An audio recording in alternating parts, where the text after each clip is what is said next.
Right now, across the globe, nations are, well, they're quietly firing up these abandoned mid-20th century coal plants. And they're doing this just to avoid, like, catastrophic grid collapse. Yeah, it's pretty wild to see. It is. I mean, we're in the middle of a massive global energy crisis. Yeah. But the thing is, it's not because we are simply, running out of fuel. Right, right. It's because the fundamental architecture of how we generate, distribute, and consume power it's buckling. It's under this perfect storm of systemic failures. So, welcome to today's deep dive. Glad to be here. We are unpacking a really massive stack of research today. We're examining everything from rolling blackouts in China and India to industrial shutdowns across Europe and the US, and even the ripple effects in Russia. There's a lot of ground to cover. There really is. Yeah. And the mission here, our goal for this deep dive, is to understand the actual mechanisms breaking the world's power grids and, what this structural failure means for your daily life. Yeah. Because the effects, they're already baked into the price of literally everything you buy. Exactly. It's a profound structural shift. We tend to think of the power grid like a massive battery that just holds energy until we need it. Right, like a reservoir. Yeah, exactly, like a reservoir. But that's not how the physics of electricity actually work. An electrical grid has virtually zero inherent storage. Wow, zero. Pretty much zero. The exact amount of power being consumed by every single light bulb, every factory, every air conditioner on the network, it has to be generated at that exact same millisecond. Okay, let's unpack this. Because it operates on a really precise frequency, right? It does, yes. The analogy I always find helpful, and tell me if this makes sense, is to imagine the grid as a truck. And this truck is driving on a highway at exactly 60 miles per hour. Okay, I like that. And every time you or I turn on an appliance, it's like throwing a brick into the back of that truck. Right. So to maintain that exact 60 miles per hour, the engine, which would be the power plants, has to instantly burn more fuel to compensate for that extra weight. That is a great way to look at it. And if the generation doesn't match the demand perfectly, the frequency drops and the grid physically damages itself or, just shuts down entirely. Exactly. And what our sources detail today is that the weight being thrown into the back of that truck has fundamentally changed. How so? Well, we aren't just dealing with a growing global population, though that is a factor. We are dealing with an unprecedented explosion in the energy density of modern life. The energy density. Yeah.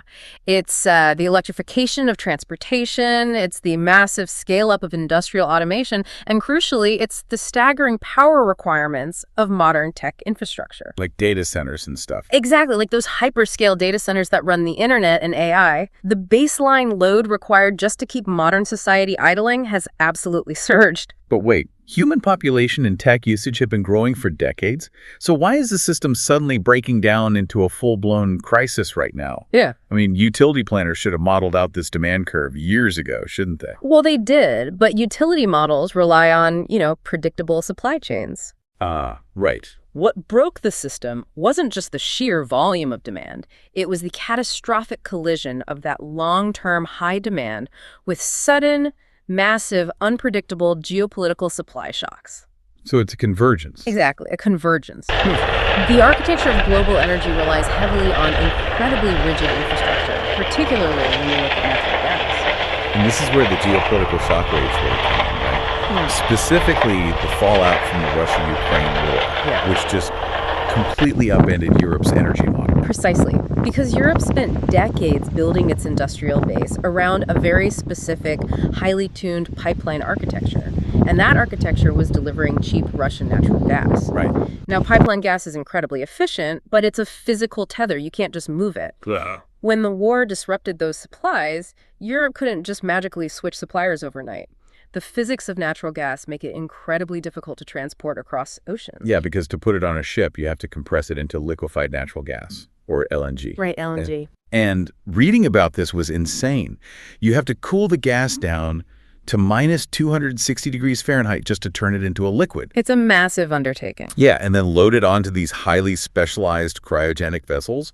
And then you have to have these massive multi-billion-dollar regasification terminals on the receiving end to turn it back into a vapor.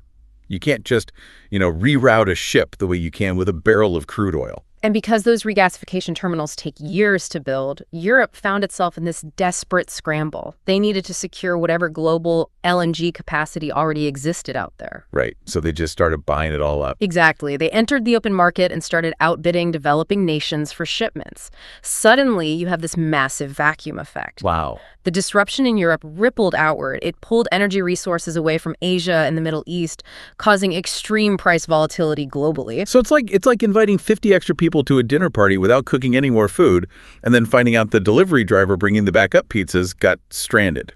That is exactly what happened. It is a domino effect of physical infrastructure limitations colliding with human conflict. But it's not just human activity breaking the grid, is it? No, not at all. One of the most fascinating things in this research is how the planet itself, like the changing climate, is actively destroying our ability to generate the power we need. Yes. This is the climate paradox of our current grid. The climate paradox. Right.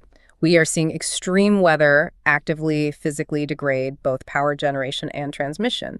And it goes way beyond the obvious stuff like, a drought emptying out a dam so you get less hydroelectric power. Right, which the sources mentioned is happening. It is happening, but the bigger issue comes down to the fundamental laws of thermodynamics that govern our largest power plants. You're talking about the thermal efficiency of nuclear and coal plants. I was totally stunned reading about this. We think of these massive plants as these unstoppable behemoths, but they are actually incredibly sensitive to the weather. They are very sensitive because whether it is a coal, a gas, or a nuclear facility, thermal power plants generate electricity by boiling water to create steam. And that steam spins a turbine. Okay, makes sense. But to keep that cycle going, you have to cool the steam back down into liquid water. And that requires drawing massive amounts of cold water from nearby rivers or oceans. Wait, so if a severe heat wave warms that river water past a certain threshold, the plant literally cannot cool its reactors. Exactly. If the river is too warm, the plant cannot absorb the waste heat without violating environmental regulations. Because if they dumped that heat back in, they would literally boil the local aquatic ecosystem. Oh my gosh. So right when a massive heat wave hits, which is exactly when millions of people are cranking their air conditioning to survive, these massive baseline power plants are forced to dial back their output. Or they even shut down completely. Because they can't cool themselves down. Yeah. So our immediate solution to being too hot cranking the AC is exactly what's overwhelming the grid.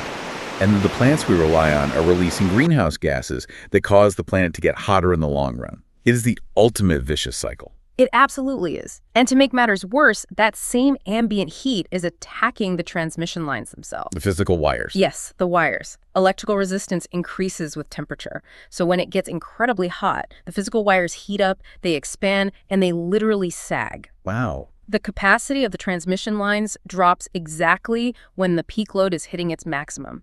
The entire physical system loses efficiency. So the hotter it gets, the harder we push the grid, and the less capable the grid is of delivering that power. Which, according to the sources, forces grid operators to fire up these highly polluting peaker plants. Right, the peaker plants. These older, less efficient gas or oil plants that are only turned on during emergencies, which just dumps even more greenhouse gases into the atmosphere. Ensuring the long-term trend of extreme weather continues to worsen. Okay, so hearing all of this, the pipeline dependencies, the thermal limits, the sagging infrastructure, it raises a really pointed question. Let's hear it. We've been hearing about the transition to solar and wind for years. We know the current system is brittle. We know solar and wind don't require cooling water from rivers, and they don't need cryogenic shipping across oceans. True. So why can't we just flip the switch and ditch fossil fuels today? Why is the global transition taking so long? Well, it comes down to the intermittency problem and the sheer scale of the baseload requirement. Shifting away from a 100-year reliance on fossil fuels requires massive time, money, and completely new infrastructure. Because solar and wind are variable. Exactly. They are phenomenal technologies, but they generate power when the sun shines and the wind blows, not necessarily when demand peaks.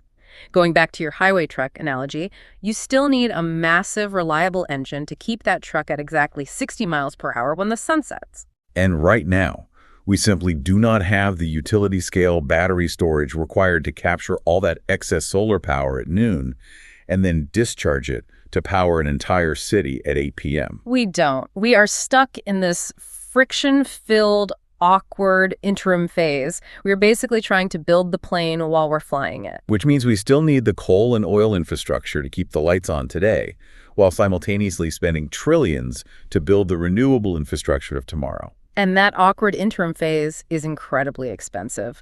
That friction is exactly what is driving the severe economic domino effect we're seeing globally. Right. When the cost of generating that baseload power spikes, it doesn't just make your electricity bill higher, it fundamentally alters the cost of production for every physical good in the global economy. Here's where it gets really interesting, because this is where the crisis trickles down to every single sector, especially the ones keeping us fed. Yeah, the concept of energy poverty is moving from a theoretical concern into a stark reality, and it hits poor and middle-class families the hardest. Yep. And it's not just about a family in a developing nation being unable to afford electricity or clean cooking fuel, though that is a severe, tragic reality.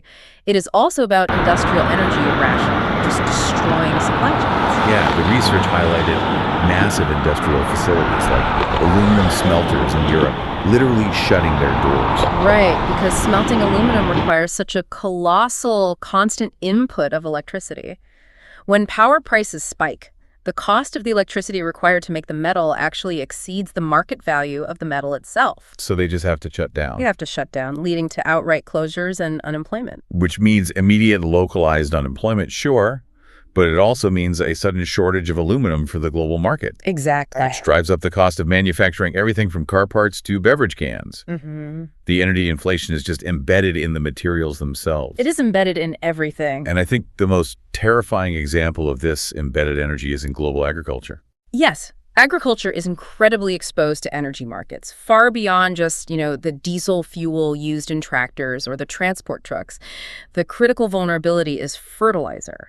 Right, the fertilizer. Yeah. When you buy a simple loaf of bread, you aren't just paying for the oven time. No, you're not. You're paying for the fertilizer for the wheat, the diesel for the tractor, the gas for the delivery truck. And this goes back to a process mentioned in the sources, the Haber-Bosch process. It's crucial to understand this. This was a massive revelation for me.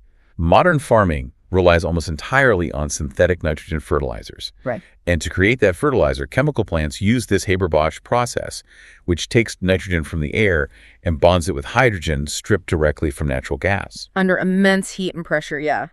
That single chemical process is responsible for feeding roughly half the global population, half the world. Wow. And it consumes an estimated 1 to 2% of the world's entire energy supply. So when geopolitical shocks restrict natural gas supplies, the price of fertilizer inevitably skyrockets. Which means farmers, especially in developing nations, simply can't afford to fertilize their crops. Right. The yields drop, the global food supply shrinks, and the cost of basic caloric survival goes up. Energy inflation acts as a wrecking ball to global stability. It's a direct physical pipeline from natural gas prices to a very real threat of hunger and food shortages. And this sheer desperation, this need to keep the lights on, keep the factories running, and secure the food supply, it's forcing nations to make incredibly drastic and sometimes highly contradictory decisions on the global stage. We are seeing a massive scramble for resources that is causing a severe environmental backslide. Yeah, like countries that have spent the last decade pledging to hit aggressive carbon reduction targets. Suddenly, they are reopening those mid-century coal plants we talked about at the top of the show. They are overriding their long-term environmental strategies. Because the short-term political and economic reality of a grid collapse is simply too severe to allow. It's like a smoker who is genuinely trying to quit, right? Right. But when a highly stressful day hits, they light up a cigarette just to get through the afternoon. That is a perfect analogy. Survival mechanisms kick in. Energy security has violently reasserted itself as the supreme priority for governments worldwide. So they fall back on coal. Right. They temporarily fall back on coal to bridge the gap. But at the exact same time, they recognize the vulnerability of fossil fuel supply chains. So simultaneously, we are seeing a secondary scramble. A new global competition. Yes. A massive global race to secure the lithium and critical minerals required for the next generation of energy infrastructure. The rush for lithium, cobalt, nickel, rare earth elements, the building blocks for high-capacity batteries and renewable tech. But looking at the scale of this resource rush, I have to ask, aren't we just trading one geopolitical vulnerability for another? It's a valid question. I mean, we are moving from an economy dependent on oil cartels and volatile pipelines to an economy dependent on highly concentrated mineral deposits and refining bottlenecks. Are we just trading our old wars over oil for new wars over batteries? It is a critical tension, and the sources emphasize that the geopolitical risks of this new era are incredibly high. The transition period itself is highly volatile. However, there is a fundamental mechanical difference between fossil fuel dependence and mineral dependence. This is the difference. Fossil fuels operate on a continuous extraction and combustion cycle. You must constantly pull oil or gas out of the ground and burn it to maintain power. If the supply stops for a week, your economy stops. Right. Whereas with critical minerals, you extract the lithium once, you build the solar panel or the battery, and then you harvest energy locally for the next 20 years. Precisely. You are importing the physical infrastructure, not the ongoing fuel. A disruption in lithium supply might slow down the manufacturing of new electric vehicles or the expansion of new grid storage, but it doesn't suddenly turn off the vehicles or batteries you already have. So it is a shift from a reliance on continuous fuel flows to a reliance on technology. Exactly. Technology and capital stocks. And that shift, while chaotic, points to the silver lining in all this bleak data.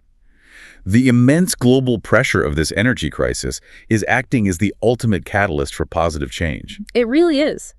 The crisis has triggered massive investments in renewable projects, solar panels, wind farms, electric vehicles, hydrogen fuel, battery storage. Because pressure creates diamonds. Right. And we are seeing a massive acceleration in learning curves.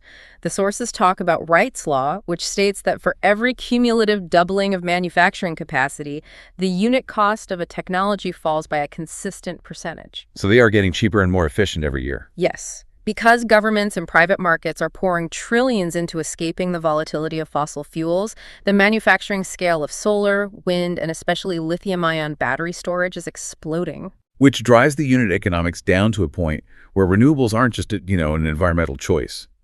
They become the undeniably cheapest form of energy generation on a marginal basis. We are essentially funding the research and development of our own escape hatch. This painful crisis might be the exact kick we needed to finally build a sustainable grid. And it's not just the generation side that's evolving, it's the consumption side, too. The crisis is forcing a cultural shift toward energy conservation. Like